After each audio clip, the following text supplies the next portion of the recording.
warahmatullahi wabarakatuh.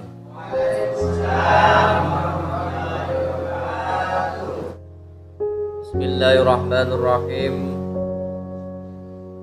Wa khukiya lan den critakake ani Syekh Mu'inuddin saking Syekh Mu'inuddin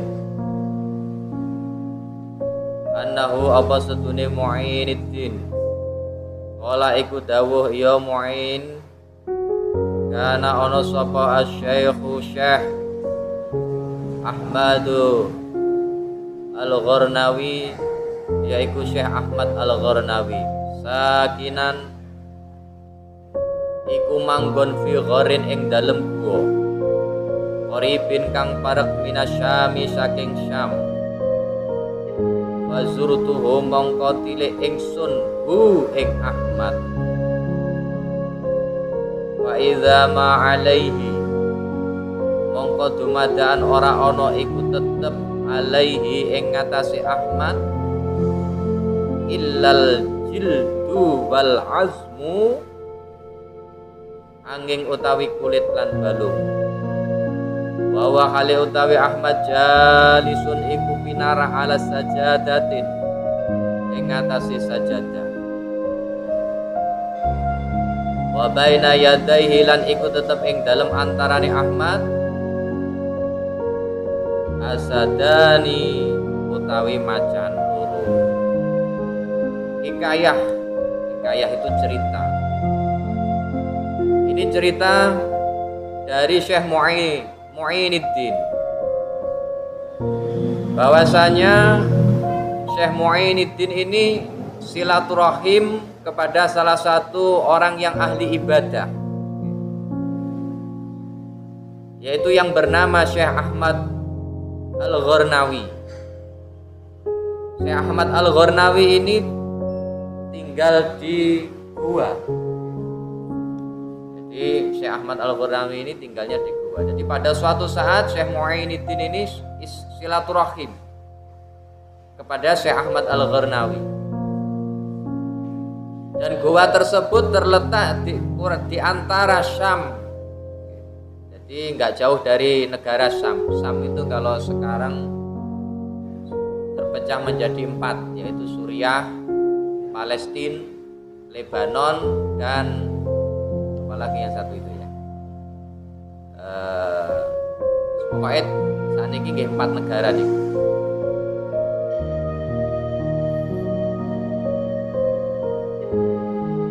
Fazurtuhu fa idza ma alaihi illa jildu wal azmu.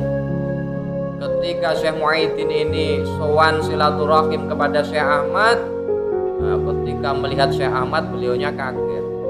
Yang mana Syekh Ahmad itu sangat kurus sekali, badannya tinggal kulit dan tulang aja. Dan kebetulan ketika ketemu Syekh Ahmad dalam keadaan linggo santai karo ngopi-ngopi lah cara gini. Linggo santai di atas sajadah. Wa baina yadai asadani di sampingnya Syekh Ahmad itu didampingi oleh 2 macan. Jadi dikawal karo macan lu. Bismillahirrahmanirrahim. Faqala mongko dawuh sapa Ahmad li marang ingsun min aina tasilu saking endi tumeka sira kene teko kamu dari mana kultu matur ingsun min Baghdad saking Baghdad. Jadi Syekh Mu'inuddin ini ditanya oleh Syekh Ahmad kamu dari mana, maka Syekh Mu'inuddin ini menjawab saya dari Baghdad. Qala dawuh sapa Ahmad marhaban wa aksir khidmatal fuqara. Marhaban kabegjan sira wa aksir lan ngakeh-ngakehake khidmatal fuqara ing ngeladeni pira-pira wong fakir hatta ya'zuma hingga dadi agung amruka apa perkara nira. Wahai orang yang selalu memperhatikan para fuqara, orang-orang miskin. Syekh Muhyiddin ini memang suka membantu kepada orang-orang yang tidak mampu.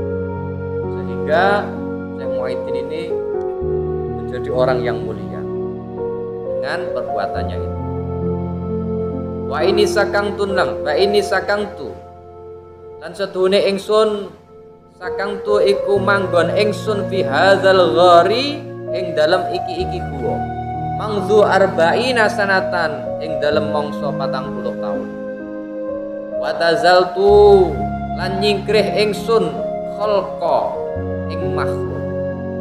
Walakin lan tetapi mastarahtu ora leren-leren ingsun minal bukai saking nangis mangzu salasina sanatan ing dalem mangsa 30 taun di ajli khaufin syai' krana arah wedi suwiji-wiji.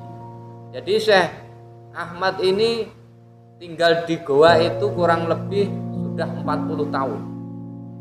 Beliaunya cerita seperti itu.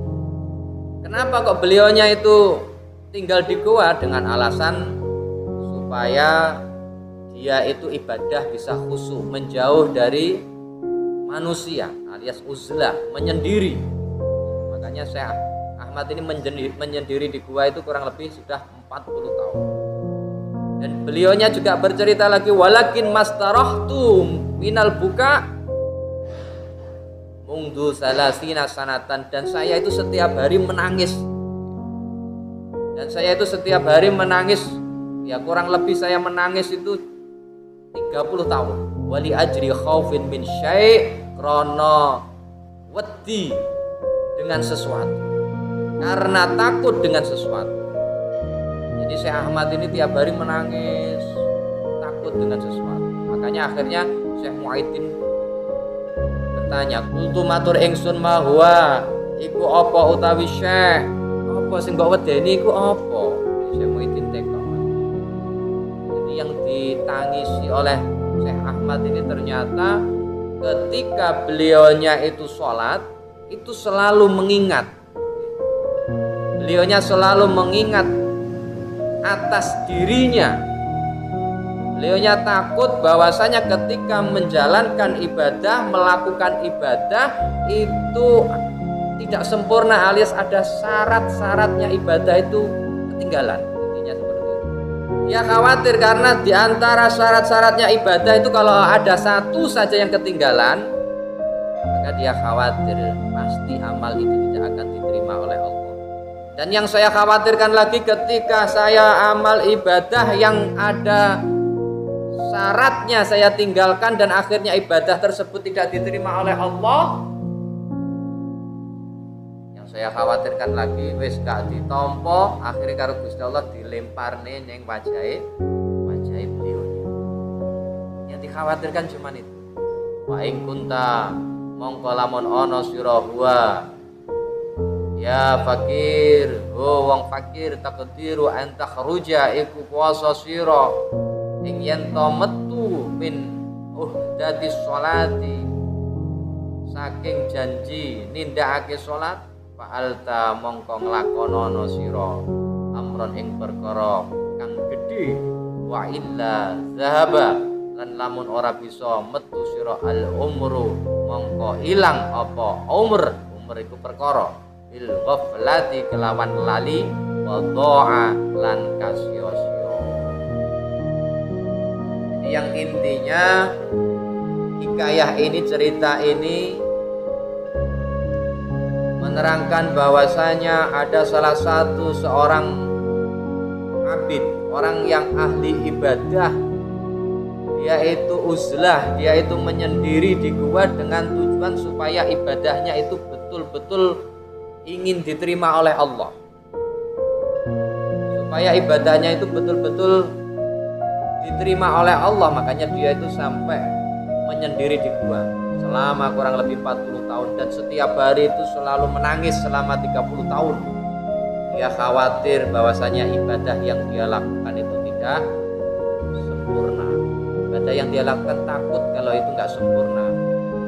Badai wajin, tapi ada salah satu syaratnya ditinggalkan, dawuh beliaunya, itu tidak akan diterima oleh Allah Subhanahu wa taala.